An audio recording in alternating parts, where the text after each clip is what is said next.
Video में मैं आपको सिर्फ आफ्टर लाइफ एक्सपीरियंस के बारे में नहीं बताने वाला, बल्कि मैं आज आपके डेथ को देखने का नजरिया ही बदलने वाला हूँ। और अभी जो आप आफ्टर डेथ के बारे में सोच रहे हो ना, it's way more than that. तो वीडियो में आगे बढ़ते हैं।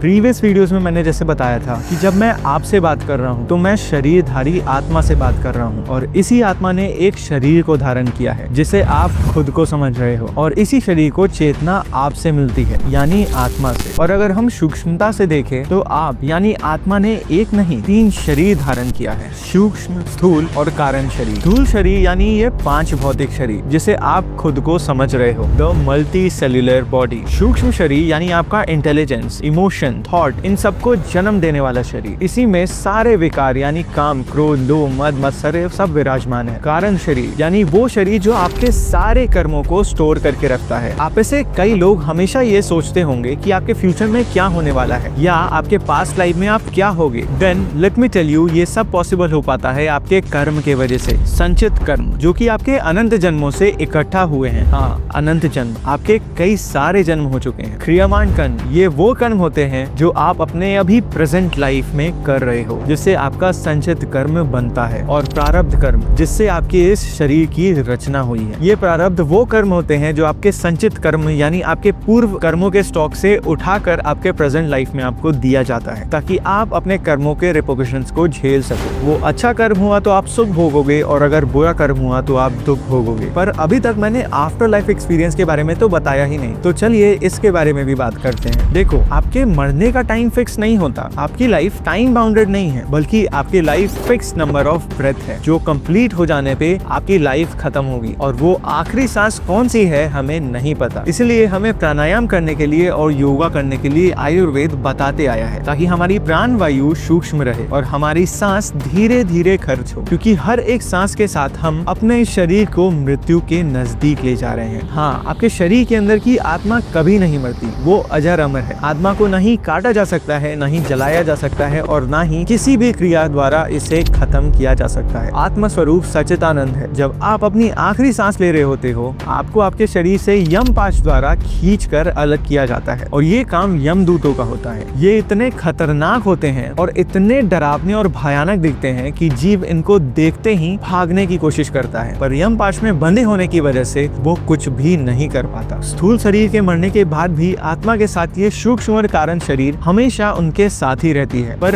इस यमपाश का हकदार वही होता है जिसने अपने करंट लाइफ में बहुत बुरी चीजें करी है। अगर अच्छा कर्म किया होगा तो वो इतना खतरनाक नहीं होता। जितने अच्छे कर्म होंगे, आपकी यमलोक की यात्रा उतनी ही आसान होगी, अन्यथा ये काफी कठिन है। यमलोक में जाने के बाद आपके बुरे और अच्छे कर्म का हिसाब किया जाता है, और उसके हिसाब से आपको उचित दंड दिया जाता है। उसके बाद नई योनि यानी बॉडी में रीबर्थ दिया जाता है, और ये रीबर्थ उसे उसी बॉडी में और उसी लोक में मिलता है जिसका चिंतन उसने आखिरी सांस में किया था। अगर उसने किसी फैमिली मेंबर के बारे में सोचा होगा तो उसका रीबर्थ उसके फैमिली में ही होगा, और अगर किसी पशु या पक्षी के बारे में सोचा होगा तो उसका रीबर्थ उसी योनि में होगा। It can be anything out of 84 lakh species जो वेदों में लिखी गई है। और ये cycle of death and birth तब तक नहीं रुकेगा जब तक उसे मोक्ष नहीं मिल जाता। वैसे इसके ऊपर तो एक पूरा डेडिकेटेड वीडियो बनाया जा सकता है। संक्षिप्त में ये जान लो कि जब एक जीव अपने सारे प्रारब्ध को झेल जाता है और संचित कर्मों को भी खत्म कर देता है और क्रियमान कर्म को भी निष्फल कर देता है, तो ही वो इस cycle of birth and death से फ्री होता है, जो कि उसके बस की बात नहीं है। हाँ, ये उसके अकेले की बस की बात नहीं। और जब ये होता है तो उसके इन तीनों शरीर में एक आंतरिक प्रलय आता है, यानी एक डिसोल्यूशन, और वो जीवन मुक्त बन जाता है और आत्म स्वरूप में आ जाता है। आत्मा का शाश्वत मूल स्वरूप सत्य चिदानंद आनंदमय यानी सत चित आनंद स्वरूप। ये एक गेम है जो अनंत काल से चला आ रहा है। जो इससे निकल जाता है वो मुक्त होकर आत्म स्वरूप में स्थित हो जाता है। आत्मा एक ही है जो हर किसी में विद्यमान है,